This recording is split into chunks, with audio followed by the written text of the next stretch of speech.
নবী হয়ে যদি সে আল্লাহকে বলতে পারে আমি গোলাম, আমার বাবা গোলাম, আমার দাদা গোলাম, আমার 14 গোষ্ঠী আপনার গোলাম, তাহলে আমি আপনি তো সাধারণ মানুষ, আমি আপনি কেন বলতে পারি না আমি আপনার গোলাম?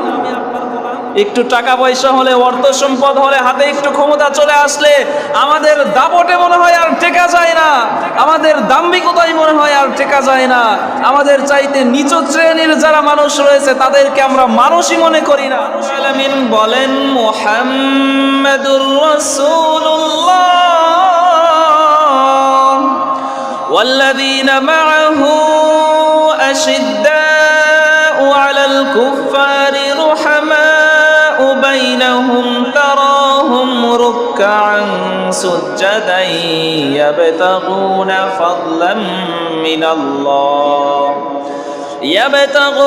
ফাদলাম মিনাল্লাহি ওয়া রিদওয়ানা। আল্লাহ তাআলা বলতেছে মুহাম্মাদুর রাসূলুল্লাহ, মুহাম্মদ হলো আল্লাহর রাসূল।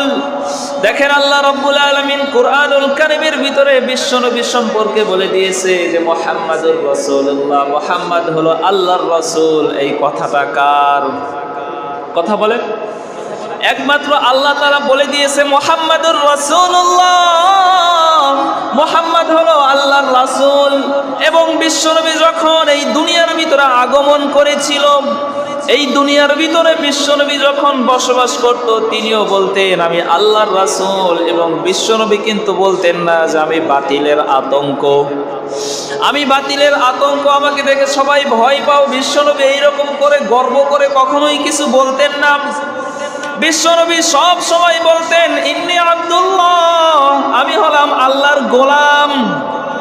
ইন্নী আব্দুল্লাহ, আমি হলাম আল্লাহর গোলাম। আমার বাবাও আল্লাহর গোলাম, আমার মাও আল্লাহর গোলাম। বিশ্বনবী নিজেকে গোলাম হিসাবে পরিচয় দিতেই বেশি পছন্দ করতেন। সুবহানাল্লাহ বলেন। আল্লাহর নবী বিশ্বনবী তিনি কখনোই দাম্ভিকতা প্রকাশ করতেন না। আল্লাহর নবী বিশ্বনবী সব সময় নিজেকে গোলাম হিসাবে পরিচয় দিতেই বেশি পছন্দ করতেন।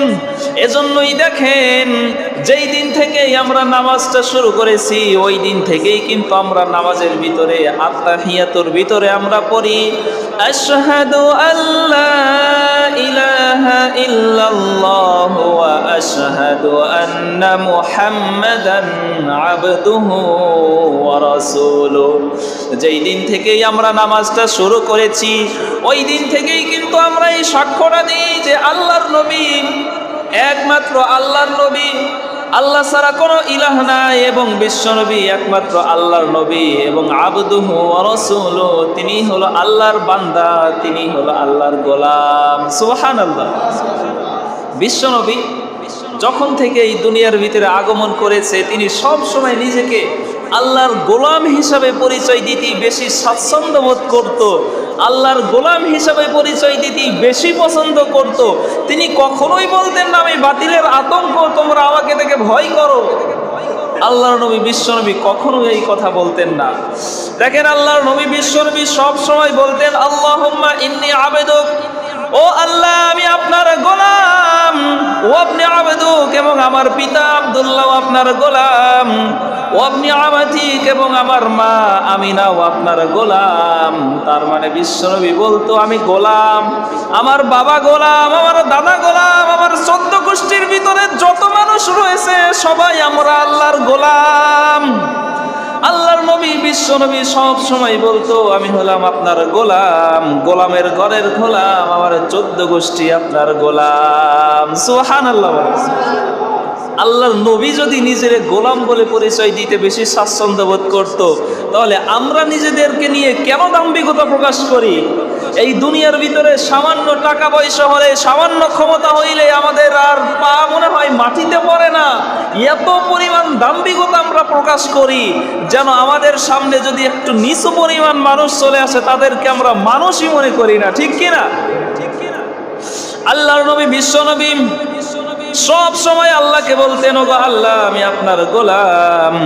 এজন্য বিশ্বনবী দেখেন সব সময় আল্লাহর কাছে দোয়া করত, আল্লাহুম্মা জাআলনি শুকুরা ওয়াজআলনি সাবুরা ওয়াজআলনি ফি আইনি সাগীরা ওয়া ফি আইনিন নাসি কাবীরা। ও আল্লাহ, আপনি আমাকে শুকরগুজার বানান, আপনি আমাকে ধৈর্যশীলদের অন্তর্ভুক্ত করে নেন, এবং আপনি আমাদেরকে এই দুনিয়ার ভিতরে যত মানুষ রয়েছে তাদের চোখে আপনি আমাকে বড় বানান, এবং আমার নিজের চোখে আপনি আমাকে ছোট বানিয়ে নেন। সুবহানাল্লাহ। আল্লাহর নবী বিশ্বনবী সব সময় বলতো যে এই দুনিয়ার ভিতরে আপনি আমাকে শুকরগুজার বানান, এই দুনিয়ার ভিতরে ধৈর্যশীল মানুষ যারা রয়েছে তাদের অন্তর্ভুক্ত করে নেন, এবং এই দুনিয়ার ভিতরে আপনি আমাকে আমার নিজের চোখে ছোট বানান, এবং এই দুনিয়ার ভিতরে অন্য যত মানুষ রয়েছে তাদের চোখে আপনি আমাকে বড় বানান।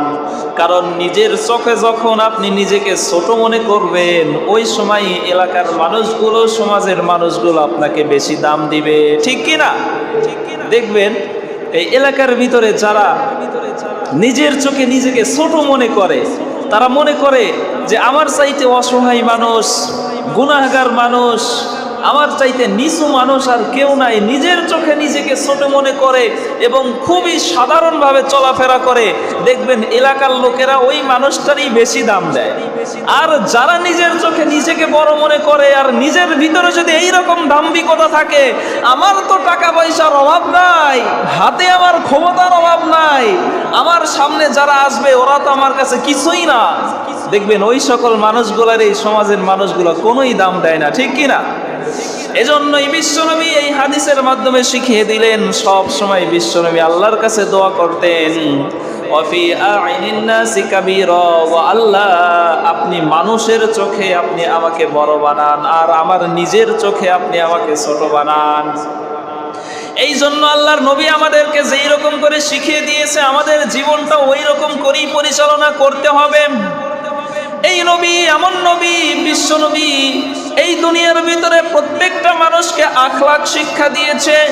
বিশ্ব নবীর চরিত্র থেকে যদি আপনি শিক্ষা নিয়ে দুনিয়ার জীবনের ভিতরে আপনার জীবনটা পরিচালনা করতে পারেন, আপনার মতো সম্মানিত মানুষ দ্বিতীয় আরেকটিও থাকবে না, ঠিক কিনা? বিশ্ব নবীর জীবন থেকে যদি আপনি শিক্ষা নিয়ে আপনার জীবনটা যদি পরিচালনা করতে পারেন, তাহলে আপনার মতো সম্মানিত মানুষ, আপনার মতো দামি মানুষ শুধু এই দুনিয়াতেই কেন, আপনি মৃত্যুর পরে আল্লাহর কাছেও আপনি দামি হয়ে যাবেন। সুবহানাল্লাহ বলেন। আল্লাহর নবীর জীবন থেকে শিক্ষা নিয়ে যদি একবার নিজের জীবনটা বাস্তবায়ন করতে পারেন, শুধু এই দুনিয়াতেই নয়, এই দুনিয়া থেকে যখন আপনি আখিরাতের জীবনে চলে যাবেন, ওই আখিরাতের জীবনেও আল্লাহর সামনেও আপনি দুনিয়ার মতোই দামি হয়ে আল্লাহর সামনে উপস্থিত হবে। এজন্য বিশ্বনবীর জীবন থেকে আমাদেরকে শিক্ষা নিতে হবে। দেখেন আল্লাহর নবী বিশ্বনবী এমন নবী, এই নবী যদি কোনো কিছুতে হ্যাঁ বলেছে, ওইটাকেই শরীয়তের বিধান হালাল হয়ে গিয়েছে। এমন নবী বিশ্বনবী যদি কোনো বিষয়ে না বলে দিয়েছে, ওইটাকেই শরীয়তের ভিতরে হারাম হয়ে গিয়েছে। আমার নবী এমন নবী, ওই নবী যদি দুনিয়া থেকে একটু পাটা উঁচু করেছে, আল্লাহর আরশে নিয়ে ওই নবীকে আল্লাহ তাআলা মিরাজ ঘটিয়ে দিয়েছে। আমার নবী এমন নবী, ওই নবী যদি আঙ্গুলের ইশারা দিয়ে চাঁদকে একটু ইশারা করেছে, চাঁদটা দ্বিখণ্ডিত হয়ে গিয়েছে। এমন নবী আল্লাহ তাআলা এই দুনিয়ার ভিতরে পাঠিয়ে দিয়েছেন। বিশ্বনবী এমন নবী, ওই বিশ্বনবীর মতো দ্বিতীয় আর কোনো নবী কিন্তু এই দুনিয়ার ভিতরে আসবে না। আল্লাহ তাআলা আদম থেকে শুরু করে সর্বশেষ নবী বিশ্বনবী পর্যন্ত যত নবী রাসূল এই দুনিয়ার ভিতরে পাঠিয়ে দিয়েছিল, সকল নবী রাসূলদের সর্দার হিসেবে আমাদের বিশ্বনবীকে আল্লাহ তাআলা পাঠিয়ে দিয়েছে।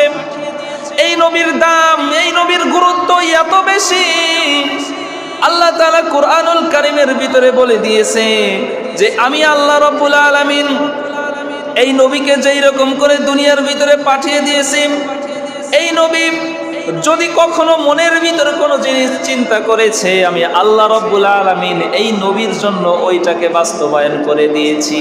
সুবহানাল্লাহ বলেন। আল্লাহর নবী বিশ্ব নবী যখন এই দুনিয়ার ভিতরে আগমন করেছিল, এমন নবী, এমন দামি নবী ছিল, ওই নবী যদি শরীয়তের কোনো বিষয়ে হ্যাঁ বলেছে ওইটাকে কিন্তু হালাল হয়ে গিয়েছে। আবার যদি ওই নবী শরীয়তের কোনো বিষয়েতে না বলেছে ওইটাতেই শরীয়তের ভিতরে হারাম হয়ে গিয়েছে। আমার নবীকে বাদ দিলে কোরআন বোঝা যাবে না, কারণ এই কোরআনটাও নাজিল হয়েছে আমার নবীর উপরেই। আমার নবীকে বাদ দিলে হাদিস বোঝা যাবে না, কারণ আমার নবীর জীবনে যত কথা বলেছে প্রত্যেকটা কথাই তো হাদিস হিসাবে গণ্য হয়ে গিয়েছে, ঠিক কি না? আমার নবীকে বাদ দিলে কিন্তু নামাজ বোঝা যাবে না। এই নামাজটা কিন্তু আমার নবীর মাধ্যমেই আমরা শিখেছি। কি রকম করে নামাজটা আদায় করতে হবে এইটা কিন্তু আল্লাহ তাআলা আমাদেরকে শিখায় নাই। আল্লাহ রাব্বুল আলামিন কোরআনুল কারীমের ভিতরে শুধু নামাজটা ফরজ করে দিয়েছে, কিন্তু এই নামাজটা কিভাবে আদায় করতে হবে ওইটা কিন্তু আমরা বিশ্বনবীর মাধ্যমেই শিখেছি, ঠিক কি না? আমার নবীকে বাদ দিলে ইসলামের কোনো কিছুই কিন্তু বোঝা যাবে না। আমার নবীকে বাদ দিলে হজ বোঝা যাবে না, কারণ বিশ্বনবীর জীবনে যখন তিনি এই দুনিয়ার ভিতরে বেঁচে ছিল, বিশ্বনবীর জীবনে একবার তিনি হজ করেছে আর 4 বার তিনি ওমরা করেছে। বিশ্বনবীর জীবদ্দশায় যদি তিনি হজ করে আমাদেরকে শিক্ষা না দিতেন কিভাবে হজ করতে হবে, তাহলে মানুষগুলা কিন্তু সঠিকভাবে হজ করতে পারত না, ঠিক কি না? আল্লাহর নবী বিশ্বনবী, যদি নবীকে কেউ বাদ দেয় সে কুরআন বুঝতে পারবে না, নবীকে বাদ দিলে হাদিস বুঝতে পারবে না, সে নামাজ বুঝতে পারবে না, সে হজ বুঝতে পারবে না। এক কথায় যাবতীয় ইসলামের যত বিধিবিধান আছে, কোনো মানুষ যদি নবীকে বাদ দেয় ইসলামের কোনো বিষয় ওই মানুষটার বুঝে আসবে না।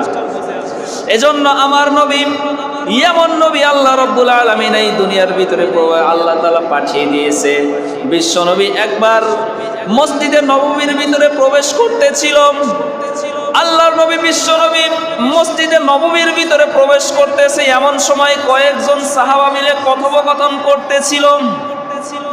কয়েকজন সাহাবা মিলে তারা নিজেদের ভিতরে কথাবার্তা বলতেছিল। একজন সাহাবা আরেকজনকে বলতেছে, আদম হলো সফিউল্লাহ এবং ইব্রাহিম হলো খলিলুল্লাহ। আমার তো অবাক লাগে, মুসা হলো কালিমুল্লাহ, যেই মুসার সাথে আল্লাহ তাআলা সরাসরি কথোপকথন করেছে। বিশ্বনবী যখন মসজিদের নববীর ভিতরে প্রবেশ করলো আর ওই সাহাবাদেরকে বলতেছে, ওগো আমার সাহাবারা শুনে নাও, তোমরা যে নিজেদের ভিতরে কথোপকথন করতেছিলা, আদম হলো সফিউল্লাহ, মুসা হলো কালিমুল্লাহ আর ইব্রাহিম হলো খলিলুল্লাহ, আর আমি বিশ্বনবীকে আল্লাহ রাব্বুল আলামিন উপাধি দিয়েছে হাবিবুল্লাহ। সুবহানাল্লাহ বলেন। আল্লাহর নবী বিশ্বনবী তখন ওই সাহাবাদেরকে বলতেছে, শোনো, তোমরা শুনে নাও, খলিল মানেও বন্ধু, হাবিব মানেও কিন্তু বন্ধু। কিন্তু খলিল হলো ওই বন্ধু যেই বন্ধু তার বন্ধুকে খুশি করার জন্য কাজ করে, তাকেই বলা হয় খলিলুল্লাহ। অর্থাৎ ইব্রাহিম আলাইহিস সালাতু ওয়াস সালাম আল্লাহকে খুশি করার জন্য কাজ করতো, এজন্য আল্লাহ তার উপাধি দিয়েছে খলিলুল্লাহ। আর হাবিব হলো এমন বন্ধু যেই বন্ধুকে খুশি করার জন্য আমি আল্লাহ রাব্বুল আলামিন নিজেই কাজ করে। অর্থাৎ আল্লাহ তাআলা আমাকে হাবিবুল্লাহ উপাধি দিয়ে দিয়েছে, কারণ আল্লাহ রাব্বুল আলামিন আমাকে খুশি করার জন্যই কাজ করে। সুবহানাল্লাহ বলেন। আল্লাহর নবী বিশ্বনবী যখন মক্কা থেকে হিজরত করে মদিনায় চলে গেল, মদিনায় চলে যাওয়ার পরে মুসলমানদের প্রথম যেই কিবলা ছিল বাইতুল মুকাদ্দাস, বিশ্বনবী বাইতুল মুকাদ্দাসের দিকে ফিরে ফিরে নামাজ আদায় করে। কিন্তু বিশ্বনবীর অন্তরের ভিতরে অনেক জ্বালা, অনেক কষ্ট। বিশ্বনবী মনে মনে ভাবে, আমার যারা পূর্বপুরুষ ছিল হযরতে ইব্রাহিম আলাইহিস সালাতু ওয়াস সালাম, হযরতে ইসমাইল আলাইহিস সালাতু ওয়াস সালাম, আমার যারা পূর্বপুরুষ ছিল, এবং ইসলামের ভিতরে এই দুনিয়ার ভিতরে প্রথম ঘর হলো কাবা। আর আমি বিশ্বনবী আমার যেই জায়গায় বাসা ছিল, যেই জায়গায় আমার মাতৃভূমি ছিল, ওই জায়গা থেকে হিজরত করে আমি মদিনায় চলে এসেছি। এই কিবলাটা যদি বাইতুল মুকাদ্দাসে না হয়ে যদি এই কাবা শরীফের দিকে হতো তাহলেই কতই না ভালো হতো। বিশ্বনবী কিন্তু আল্লাহর কাছে হাত তুলে দোয়া করে নাই। বিশ্বনবী আল্লাহর কাছে কোনো ফরিয়াদ করে নাই। বিশ্বনবী অন্তরের ভিতরে যদি কোনো কষ্ট হতো, বিশ্বনবী ওই সময় শুধু আকাশের দিকে তাকিয়ে থাকতো যে আল্লাহর কোনো বিধান নাজিল হয় কিনা। আল্লাহর নবী বিশ্বনবী মদিনার শরীফের ভিতরে গিয়ে বিশ্বনবী যখন মদিনায় হিজরত করে, ওই শহরের ভিতরে মসজিদে জুলকিবলাতাইন একটা মসজিদ আছে, যেটাকে বর্তমানে মসজিদে জুলকিবলাতাইন অর্থাৎ দুই কিবলার মসজিদ বলা হয়। ওই মসজিদের ভিতরে বিশ্বনবী যখন নামাজ আদায় করতেছেন, বিশ্বনবী অন্তরের ভিতরে আগে থেকেই তো একটা কষ্ট ছিল। আমার যেই মাতৃভূমি, আমার পূর্বপুরুষ যেই জায়গায় থেকেছে, ওই জায়গাটা যদি কিবলা হিসাবে আল্লাহ তাআলা আমাদেরকে বিধান নাজিল করে দিত, তাহলে আমাদের জন্য না কতই ভালো হতো। আর আমি বিশ্বনবী ওই মসজিদে কাবার দিকে ফিরে ফিরে নামাজ আদায় করতাম। তখন বিশ্বনবী অন্তরের ভিতরে এই কষ্টটা নিয়ে আসমানের দিকে তাকিয়েছে। এমন সময় আল্লাহ রাব্বুল আলামিন কুরআনুল কারীমের আয়াত নাজিল করে দিয়েছে। রব্বুল আলামিন বলেন, কদ নারা তাকাল্লুবা ওয়াজহিকা ফিস সামাই ফালানুওয়াল্লিয়ান্নাকা কিবলাতান তারদাহা ফাওয়াল্লি ওয়াজহাকা শাতরাল মাসজিদিল হারাম। আল্লাহ তাআলা বলতেছে, যখন বিশ্বনবী, ও গো আল্লাহর নবী, আমি তো আপনার অন্তরের কষ্ট বুঝি। আপনি যে কিসের জন্য আকাশের দিকে তাকিয়েছেন, আসমানের দিকে আপনি কিসের জন্য তাকিয়েছেন, আমি আল্লাহ তো আপনার অন্তরের কষ্ট সবই বুঝি। জান গো নবী যান, আপনি ফিলিস্তিনের দিকে বাইতুল মুকাদ্দাসের দিকে আপনি যে নামাজ আদায় করতেছেন, এখন থেকে যান, এই বাইতুল মুকাদ্দাসের দিকে নামাজ আপনাকে আদায় করতে হবে না। আমি আল্লাহ রাব্বুল আলামিন আয়াত নাজিল করে দিলাম, এখন থেকে আপনি মসজিদে কাবার দিকেই ফিরে ফিরে নামাজ আদায় করেন। আল্লাহ রাব্বুল আলামিন আয়াত নাজিল করে দিল, আর বিশ্বনবীর অন্তরটাকে কিন্তু শান্ত করে দিল। এজন্য বিশ্বনবী বলতেছে, হাবিবুল্লাহ হলো এমন বন্ধু, যখন আল্লাহর দরবারের সামনে হাজির হয়ে গিয়ে আল্লাহকে ফরিয়াদ জানাতে থাকবে, আমার কি হবে, আমার কি হবে, ওই সময় আমাদের নবী বলবে, ইয়া উম্মতি, ইয়া উম্মতি, আমার উম্মতের কি হবে, আমার উম্মতের কি হবে। এমন নবী আমরা পেয়েছি। এর জন্য এই নবী থেকে যদি আপনি শিক্ষা নিয়ে, নবীর জীবনী থেকে যদি আপনি শিক্ষা নিয়ে আপনার জীবনটা বাস্তবায়ন করতে পারেন, তাহলে দেখবেন এই দুনিয়ার ভিতরে আপনার চাইতে সম্মানিত কোনো মানুষ দ্বিতীয় আর একটিও থাকবে না। দেখেন, আল্লাহর নবী বিশ্বনবী এমন নবী ছিল, এই নবী জীবনে যদি কোনো কাজ করত, যে পর্যন্ত না ওই কাজটা নিজে বাস্তবায়ন করত, ততক্ষণ পর্যন্ত বিশ্বনবী ওই কাজ কাউকে বলে বেড়াতো না। দেখবেন আমাদের সমাজের ভিতরে কিছু মানুষ আছে, অনেক মানুষই আছে, দেখবেন ভালো ভালো কাজের শুধু উপদেশ দেয় কিন্তু নিজে করে না। এরকম আছে না নাই? কথা বলেন, কথা বলেন, এমন মানুষ আছে না? এই সমাজের ভিতরে দেখবেন এমন অসংখ্য মানুষ আছে যে তারা শুধু মানুষদেরকে উপদেশ দেয় যে তুমি এইটা করো, ওইটা করো, কিন্তু নিজে মানে না। আল্লাহর নবী এমন নবী ছিল, যতক্ষণ পর্যন্ত না কোনো কাজ বিশ্বনবী নিজে বাস্তবায়ন করত, ততক্ষণ পর্যন্ত ওই কাজটা সাহাবীদের কেউ করতে বলতো না। আল্লাহর নবীর এক সাহাবা বিশ্বনবীর কাছে এসেছে, বিশ্বনবীর কাছে এসে বলতেছে, ইয়া রাসূলুল্লাহ, ইয়া হাবিবাল্লাহ, আমার সন্তান, আমার একটা ছেলে সন্তান রয়েছে, এই সন্তানটা একটু বেশি মিষ্টি পছন্দ করে, সবসময় শুধু মিষ্টি খেতে চায়। কিন্তু আমি বাবা, আমার তো এত সম্পদ নাই, এত টাকা পয়সা তো আমার কাছে নাই, আমার সন্তানকে এত মিষ্টি আমি কই থেকে কিনে দেব? আমার সন্তানকে তো এত মিষ্টি কিনে দেওয়ার মতো টাকা পয়সা আমার কাছে নাই। আপনি নবী যদি আমার সন্তানকে একটু নিষেধ করে দিতেন, তাহলে আমার সন্তান আপনার কথা শুনতো। আল্লাহর নবী তখন বললেন, ঠিক আছে, তোমরা চলে যাও, 7 দিন পরে আমার কাছে আসবা। ওই সাহাবা তার সন্তানকে নিয়ে চলে গেল। চলে যাওয়ার পরে 7 দিন পরে যখন ওই সাহাবা তার সন্তানকে নিয়ে বিশ্বনবীর কাছে আবার এসেছে, তখন বিশ্বনবী ওই সন্তানকে বলতেছে, ও গো বাবা, শুনে নাও, তোমার বাবার তো অর্থ সম্পদ কম, তোমার বাবার তো টাকা পয়সা নাই, তুমি যে এত বেশি পরিমাণ মিষ্টি খেতে চাও, তোমার বাবা কই থেকে টাকা দিয়ে কিনে দিবে? তোমার বাবার তো টাকা নাই। সুতরাং আজকে থেকে তুমি মিষ্টি খাওয়া কমিয়ে দাও, আজকে থেকে তুমি কম কম মিষ্টি খাবা, যাতে করে তোমার বাবার কষ্ট না হয়। তখন ওই সন্তান আল্লাহর নবী বিশ্বনবীকে উল্টা প্রশ্ন করতেছে, ওগো আল্লাহর নবী, ইয়া রাসূলুল্লাহ, ইয়া হাবিবাল্লাহ, এই কথাটা তো 7 দিন আগেও আমাকে বলতে পারতেন, যখন আমার বাবা 7 দিন আগে আপনার কাছে নিয়ে এসেছিল, ওই সময় আপনি কেন বলেন নাই?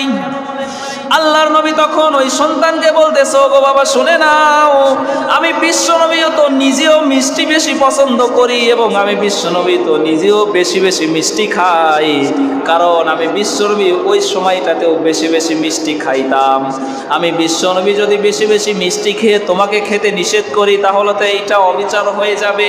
এই জন্য তোমাকে 7 দিন পরে আসতে বলেছি, কারণ এই 7 দিন আমি নিজেকে কন্ট্রোল করেছি। এই 7 দিন আমি নিজে কম কম মিষ্টি খেয়েছি, এজন্য এই 7 দিন পরে তোমাকে আমি মিষ্টি খেতে নিষেধ করলাম। এজন্য আল্লাহর নবী বিশ্বনবী যতক্ষণ পর্যন্ত না কোনো কাজ নিজের ভিতরে বাস্তবায়ন করত ততক্ষণ পর্যন্ত ওই কাজ অন্য কাউকে করতে বলতো। এজন্য এই সমাজের ভিতরে দেখবেন এমন কিছু মানুষ রয়েছে যারা মানুষদেরকে শুধু ভালো ভালো উপদেশ দেয়, শুধু ভালো ভালো কাজ করতেই বলে, কিন্তু নিজে ওই কাজগুলো করে না। আল্লাহর নবী বিশ্বনবী হাদিসের ভিতরে ইরশাদ করে দিয়েছে, যেই সকল মানুষ এই রকম থাকবে, যারা শুধু ভালো কাজের উৎসাহ দিবে, ভালো কাজ করতে বলবে কিন্তু নিজে করবে না, হাসরের ময়দানে ওই সকল মানুষদের জিহ্বাগুলা আগুনের কাঁচি দ্বারা কেটে দেওয়া হবে। এই রকম করে কিয়ামত পর্যন্তই চলতে থাকবে। এজন্য যে কোনো কাজ আগে নিজে বাস্তবায়ন করতে হবে, তারপরে আগে মানুষদেরকে উপদেশ দিতে হবে। কোনো কাজ যদি আপনি কাউকে উপদেশ দিতে যান তাহলে ওইটাকে আগে নিজের ভিতরে বাস্তবায়ন করতে হবে, তারপরে ওইটা মানুষদেরকে উপদেশ দিতে হবে। যেই কাজ আমি নিজেই করি না ওইটার কথা আমি মানুষকে কি করে বলি? দেখেন আল্লাহর নবী বিশ্বনবী এমন নবী ছিল, এমন রাসূল ছিল, বিশ্বনবী কিন্তু সাহাবীদের সাথে হাসি ঠাট্টাও করত, আনন্দও করত, মজাও করত। বিশ্বনবী কিন্তু সাহাবীদের সাথে বিনোদনও করত, কিন্তু বিশ্বনবীর বিনোদন ছিল সুস্থ বিনোদন, আমাদের বর্তমান সমাজের মতো অসামাজিক বিনোদন নয়, অসুস্থ বিনোদন নয়। বিশ্বনবী কিন্তু সাহাবীদের সাথে হাসি ঠাট্টাও করতেন, সাহাবীদের সাথে বিনোদন করতেন। বিশ্বনবীর কাছে একবার এক মহিলা সাহাবা এসেছে। মহিলা সাহাবা আসার পরে বিশ্বনবী তখন ওই মহিলা সাহাবীকে উদ্দেশ্য করে বলল, লা ইয়াদখুলুল জান্নাতা সাফরা ওয়ালা সাউদা। ওই মহিলা সাহাবীটা ছিলেন একটু কালো কুৎসিত চেহারার।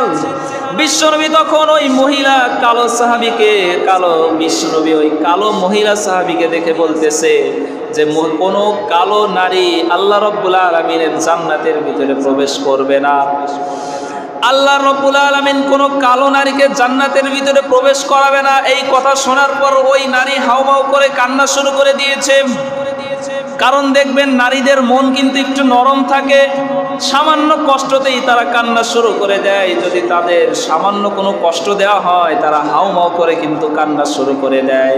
এজন্য বিশ্বনবী হাদিসের ভিতরে ইরশাদ করে দিয়েছে, কোনো নারী কোনো মহিলা গিয়ে কবরস্থানে গিয়ে সরাসরি কবরের সামনে দাঁড়িয়ে যেন তারা জিয়ারত না করেন, কারণ তারা তাদের নিজেদের আবেগটাকে কন্ট্রোল করে রাখতে পারবে না। যখন তারা কবরের সামনে দাঁড়িয়ে, নিজের মায়ের কবরের সামনে দাঁড়িয়ে যখন তারা আল্লাহর কাছে দোয়া করতে চাইবে, তখন তারা হাউমাউ করে কান্না শুরু করে দিবে, চিৎকার চেঁচামেচি শুরু করে দিবে।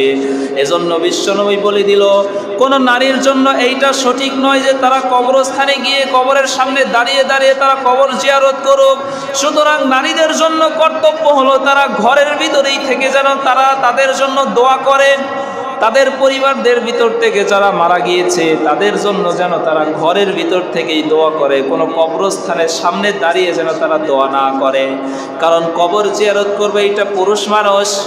বিশ্বনবী যখন হাদিসের ভিতরে এইরকম ইরশাদ করে দিল, লা ইয়াদখুলুল জান্নাতা সাফরা ওয়ালা সাউদা, কোন কালো কুৎসিত নারীকে আল্লাহ রাব্বুল আলামিন জান্নাতের ভিতরে প্রবেশ করাবে না। আল্লাহর নবী যখন এই কথাটা বলে দিল তখন ওই নারী সাহাবীটা হাউমাউ করে কান্না শুরু করে দিল, চিৎকার দিয়ে কান্না শুরু করে দিল। ওই সাহাবী তখন বলতেছে, ইয়া রাসূলুল্লাহ, ইয়া হাবিবাল্লাহ, আপনি তো বলেছেন কোন নারী যদি 4টা কাজ করে তাহলে এই 4টা কাজ করলে ওই নারীটা জান্নাতের ভিতরে প্রবেশ করবে। কোন নারী যদি 4টা কাজ করে, এই 4টা কাজ কোন নারী যদি সঠিকভাবে করতে পারে, আবার আল্লাহ রাব্বুল আলামিন ওই নারীকে জান্নাতের ভিতরে প্রবেশ করাবে। অনেক মা বোন কিন্তু আমার এই কথাগুলো শুনতেছেন, খেয়াল করে শুনবেন। কোন নারী যদি 4টা কাজ করে আল্লাহ রাব্বুল আলামিন ওই নারীকে জান্নাতের ভিতরে প্রবেশ করাবে। তার ভিতরে এক নাম্বার হলো আল মারআতু ইযা সাল্লাত খামসাহা, কোন নারী যদি 5 ওয়াক্ত নামাজ সঠিকভাবে হেফাজত করতে পারে, কোন নারী যদি 5 ওয়াক্ত নামাজ সঠিকভাবে আদায় করতে পারে, তাহলে আল্লাহ রাব্বুল আলামিন ওই নারীকে জান্নাতের ভিতরে প্রবেশ করিয়ে দিবে। 2 নাম্বার হলো ওয়াসাওয়াত শাহরাহা, কোন নারী যদি সঠিকভাবে রোজা পালন করে। 1 নাম্বার হলো কোন নারী যদি সঠিকভাবে 5 ওয়াক্ত নামাজের হেফাজত করলো, নামাজ আদায় করলো। 2 নাম্বার হলো কোন নারী যদি সঠিকভাবে রোজা রাখে। 3 নাম্বার হলো ওয়াতাআত বালাহা, কোন নারী যদি স্বামীর অনুগত্য করে, কোন নারী যদি স্বামীর অনুগত্য করে। 4 নাম্বার হলো ওয়াহিফাত ফুরুজাহা, কোন নারী যদি নিজের লজ্জা স্থানের হেফাজত করে। এই 4টা কাজ যদি কোন নারী করতে পারে, তার ভিতরে 1 নাম্বার হলো সঠিকভাবে নামাজের হেফাজত করবে, 2 নাম্বার হলো সঠিকভাবে রোজা রাখবে, 3 নাম্বার হলো ওই নারী যদি স্বামীর সঠিকভাবে অনুগত্য করে, 4 নাম্বার হলো ওই নারীটা যদি নিজের লজ্জা স্থানের হেফাজত করে, তাহলে আল্লাহ রাব্বুল আলামিন ওই নারীকে জান্নাতের উত্তরসূরি বানিয়ে দিবে। সুবহানাল্লাহ বলেন। আল্লাহর নবী বিশ্ব নবীকে তখন ওই সাহাবা বলতেছে, ইয়া রাসূলুল্লাহ, ইয়া হাবিবাল্লাহ, আমি নারী মানুষ, আমি তো এই 4টা কাজ সঠিকভাবে হেফাজত করি, আমি তো সঠিকভাবে আল্লাহ রাব্বুল আলামিনের ইবাদত করি, সঠিকভাবে নামাজ পড়ি, আল্লাহ রাব্বুল আলামিনের যেই রোজাগুলো দিয়ে দিয়েছে রোজাগুলো সঠিকভাবে আদায় করি, আবার আমি আমার স্বামীর অনুগত্য করি, এমনকি নিজের লজ্জা স্থানের হেফাজতও করি। তাহলে এই 4টি কাজ করার পরেও কেন আমি জান্নাতে যেতে পারবো না? আপনিই তো বলে দিয়েছেন কোন নারী যদি এই 4টা কাজ করে, তাহলে ওই নারীকে আল্লাহ তাআলা জান্নাতের ভিতরে প্রবেশ করাবে। তাহলে আপনি বলতেছেন কোন কালো নারী জান্নাতের ভিতরে প্রবেশ করবে না। আজকে আমি কালো হওয়ার কারণে কি আমি জান্নাতের ভিতরে প্রবেশ করব না? আল্লাহর নবী বিশ্ব নবী তখন ওই নারীকে ডাক দিয়ে বলতেছে, ওগো নারী শুনে নাও, যখন আল্লাহ রাব্বুল আলামিন তোমাকে জান্নাতের ভিতরে প্রবেশ করাবে, তোমার চেহারা তো এইরকম কালো থাকবে না। এই দুনিয়ার ভিতরে সব চাইতে যত সুন্দরী মানুষ রয়েছে তার চাইতে অধিক সৌন্দর্য দান করে তোমাকে আল্লাহ জান্নাতে প্রবেশ করিয়ে দিবে। সুবহানাল্লাহ। আল্লাহর নবী বিশ্ব নবী তখন ওই নারী সাহাবাকে বলল যে কোনো কালো কুৎসিত নারীকে, কোনো কালো কুৎসিত মানুষকে তো আল্লাহ তাআলা জান্নাতে প্রবেশ করাবে না।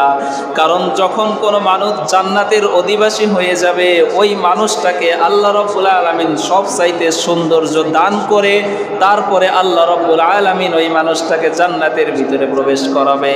সুবহানাল্লাহ। এই কথা শোনার পরে ওই নারী আবার হেসে দিল। দেখেন বিশ্বনবী এইরকম করে তাদের সাথে হাসি ঠাট্টা করত। বিশ্বনবী অনেক অনেক উদাহরণ দিয়ে মানুষদেরকে শিক্ষা দিয়েছে যে মানুষদের সাথে তোমরা সুস্থ বিনোদন করো। বিশ্বনবী হযরতে আলী রাদিয়াল্লাহু তাআলা আনহুর সাথেও বিনোদন করত। বিশ্বনবীর জামাই হযরতে আলী রাদিয়াল্লাহু তাআলা আনহুর সাথেও কিন্তু বিশ্বনবী হাসি ঠাট্টা করত। বিশ্বনবীর স্ত্রীর সাথেও বিশ্বনবী হাসি ঠাট্টা করত। বিশ্বনবী সাহাবীদের সাথেও কিন্তু আনন্দ করত, মজা করত। কিন্তু বর্তমান সমাজে যেই রকম অসুস্থ সংস্কৃতি রয়েছে, এই সকল সংস্কৃতি দিয়ে কিন্তু বিশ্বনবী মজা করত না, ঠিক কিনা? এই জন্য বিশ্বনবীর জীবন থেকে শিক্ষা নিতে হবে। আল্লাহর নবীকে বাদ দিলে কিন্তু আপনি আপনার জীবনে কখনোই উন্নত করতে পারবেন না, আপনার জীবনটাকে উচ্চ পর্যায়ে নিয়ে যেতে পারবেন না। এজন্য জীবনের সর্বক্ষেত্রে সব সময় যদি বিশ্বনবীকে অনুসরণ করেন, নিজেকে যদি সব সময় ছোট ভাবেন, তাহলে আল্লাহ রাব্বুল আলামিন আপনাকে এই সমাজের ভিতরে বড় করে দিবে, ঠিক কিনা? আল্লাহর নবী যেই রকম করে নিজেকে বলেছে, ইন্নী আব্দুল্লাহ, আমি আল্লাহর গোলাম, গোলামের ঘরের গোলাম, আমার 14 গোষ্ঠী আপনার গোলাম। নবী হয়ে যদি সে আল্লাহকে বলতে পারে আমি গোলাম, আমার বাবা গোলাম, আমার দাদা গোলাম, আমার 14 গোষ্ঠী আপনার গোলাম, তাহলে আমি আপনি তো সাধারণ মানুষ, আমি আপনি কেন বলতে পারি না আমি আপনার গোলাম? একটু টাকা পয়সা হলে, অর্থ সম্পদ হলে, হাতে একটু ক্ষমতা চলে আসলে আমাদের দাপটে মনে হয় আর টেকা যায় না, আমাদের দাম্ভিকতাই মনে হয় আর টেকা যায় না। আমাদের চাইতে নিচু শ্রেণীর যারা মানুষ রয়েছে তাদেরকে আমরা মানুষই মনে করি না। আরে ভাই, যেই নবী সবচাইতে শ্রেষ্ঠ নবী, এই দুনিয়ার ভিতরে এই নবীর মতো দ্বিতীয় আর কোন নবী আসবে না। যত নবী রাসূল এসেছে তাদের চাইতেও শ্রেষ্ঠ নবী হলো আমাদের নবী। তাদের সর্দার আমাদের নবী, সেই নবী এত দামি মানুষ হওয়ার পরেও যদি নিজেকে গোলাম হিসাবে প্রকাশ করত, নিজেকে আল্লাহর সামনে একদম উপস্থাপন করত সাধারণভাবে যে ওগো আল্লাহ, আমি তো আপনার গোলাম, আপনি ছাড়া আমার তো আর কিছুই নাই, আপনি যদি আমাকে নিঃশেষ করে দেন আমি তো শেষ হয়ে যাব। তাই নবী হয়ে যদি নিজেকে এইরকম করে উপস্থাপন করতে পারে, আমি আপনি সাধারণ মানুষ হওয়ার পরে কেন আমি আপনি আল্লাহ তাআলার সামনে নিজেকে এইরকম করে উপস্থাপন করতে পারি না?